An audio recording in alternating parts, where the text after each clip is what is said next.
په پیل کې د بلخ ولایت د اطلاعاتو او کلتور رئیس مولوي ذبیح الله نوراني د افغانستان د اسلامي امارت د بریا د دوهمې کلیزې په مناسبت د افغانستان ټول ملت ته مبارکي وویله او په هیواد کې د شته ازادۍ، امن او اشغال ختم، د شهیدانو د وینو ثمره او د مجاهدینو شپه او ورځ هڅې وبللې. د افغانانو د رښتینې جهاد د الله جل جلاله نصرت او د ګرانو افغانانو مخلصانه ملاتړ و چې نړیوال اشغالګر اتحاد یا ناټو ته یې په خپل مقدس جهاد سره داسې ماته ورکړه چې زرګونه وحشي پوځیان یې هلاک، سلګونه حربي وسایط یې تخریب او سلګونه میلیارده ډالر معادل نقدي او جنسي خسارات یې ولیدل. همدارنګه د بلخ ولایت مرستیال مولوي نور الهادي ابو ادریس وویل کفارو 20 کاله پر افغان ولس تسلط درلود، خو د افغانستان مجاهدینو او ولس بهرانیانو او د هغوی متحدینو ته خپل سر ټیټ نه کړ او په یووالي او پیوستون سره یې په خالي لاسونو او قوي ارادې د الله جل جلاله په نصرت د یرغلګرو او دښمنانو پر وړاندې وجنګېدل او بالاخره دغه کفري نظام ماته وخوړه او له هیواده وشړل شول چې په هیواد کې دایمي سوله او اسلامي نظام حاکم شو. کمک و نصرت را از الله خواستن، در برابر با وجود کمک و قوتی که داشتن مبارزه کردن، بالاخره شکست دادن. کفار دنیا از افغانستان شرمنده شد، رسوا شد، بیرون شد. در افغانستان امروز الحمدلله در تمام سرزمین افغانستان مردم ملت مسلمان مردم افغانستان بسیار به آزادانه و به حریت و به استقلال و مستقلیت زندگانی میکنه. د بلخ ولایت د جهادي مدرسې رئیس شیخ الحدیث مولوي نور محمد حقانی د افغانستان د اسلامي امارت د مجاهدینو سرښندنې، میړانه او تکلیفونه د هیواد د اشغال د ختمولو په لاره کې د ستایلو وړ وبلل او ویل دا د ډېرې خوښۍ ځای دی چې د افغانستان خلک د اسلامي نظام تر سیوري لاندې ژوند کوي. نن الحمدلله د شکر ځای دی چې زموږ افغانان، زموږ ملت، زموږ مسلمان غیور ولس د امن په فضا کې ژوند کوي. نه ډرون سته، نه هغه توره چاپه سته، نه هغه کرغېړن لښکر سته. الحمدلله د امن په فضا کې ژوند کوي.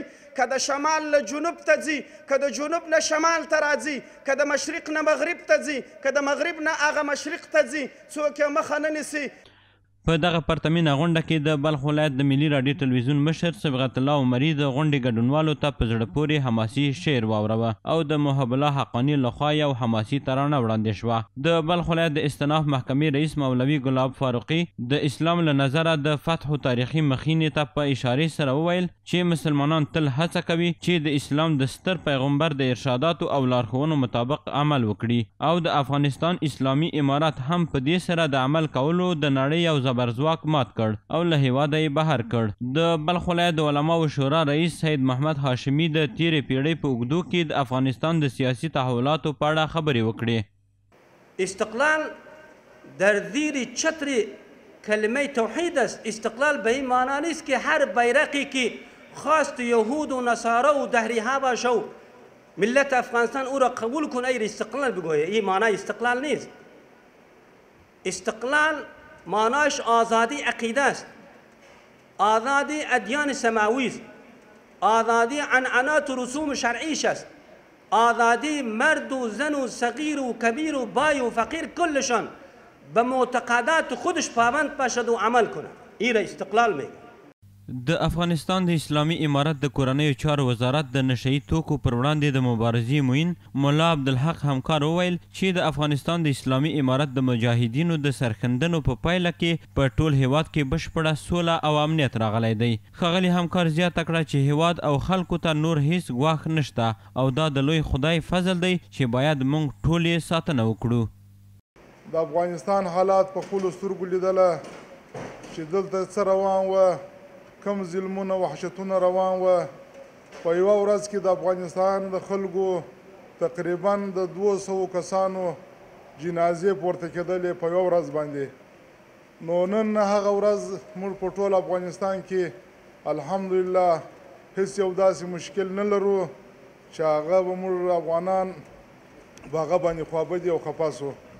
اسلامي نظام قایم سو.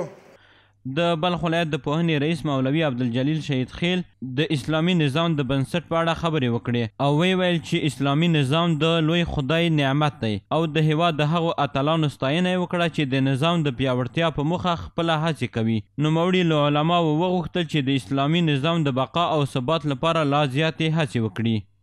بخزن ای علما، ای شیوخ کرام، اگر مسئولین هستید یا نه هستید، اگر معاش میگیرین یا نمیگیرین، بیاین که همدست شویم، بر منبر حمایه این نظام بیان بکنیم و قربانی که در 20 سال شده قدر و همت این قربانی را بیان بکنیم و افکار باطل و مفسد را خنثی کنیم. د سلطانیه مدرسې مشر سید حیدر هاشمي د بلخ ولایت د خلکو په استازیتوب د افغانستان د اسلامي امارت د بریا د دویمې کلیزې په مناسبت د ټول افغانستان خلکو ته مبارکي وویله او د افغان ملت د سپېڅلي جهاد او د خلکو د قربانیو او د 40 کلن جهاد او په جمهوری نظام کې د بی‌عدالتۍ او بېنظمۍ په اړه یې خبرې وکړې. برای مردم چیزی را بخواه، دوست داشته باش که برای خودت دوست داری. من 20 ساله در این شهر زندگی می کنم. او زمان گفتم این نظام محکوم به شکست است. چرا محکوم به شکست بود؟ برای که خانه های آباد مخصوص یک عده بود، سرک های آباد مخصوص یک عده بود، شفاخانه و بستر و صحت مخصوص یک عده بود، مکانهای خوب، سفرهای خوب مال یک عده بود، آحاد ملت بهره‌مند نبود. په دغه پرتمینه غونډه کې د بلخ ولایت والی حاجي محمد یوسف افا هم د افغانستان د اسلامي امارت د بریا د دوهمې کلیزې په پار د افغانستان ټول مجاهد ولس ته مبارکي وویله او ویل چې ازادي او خپلواکي په خیرات لاسته نه راځي. نوموړي وویل چې دغه خپلواکي د ډیرو مجاهدینو په قربانیو، تکلیفونو، د علماو په مرسته او د الله جل جلاله په نصرت سره لاسته راغلې ده.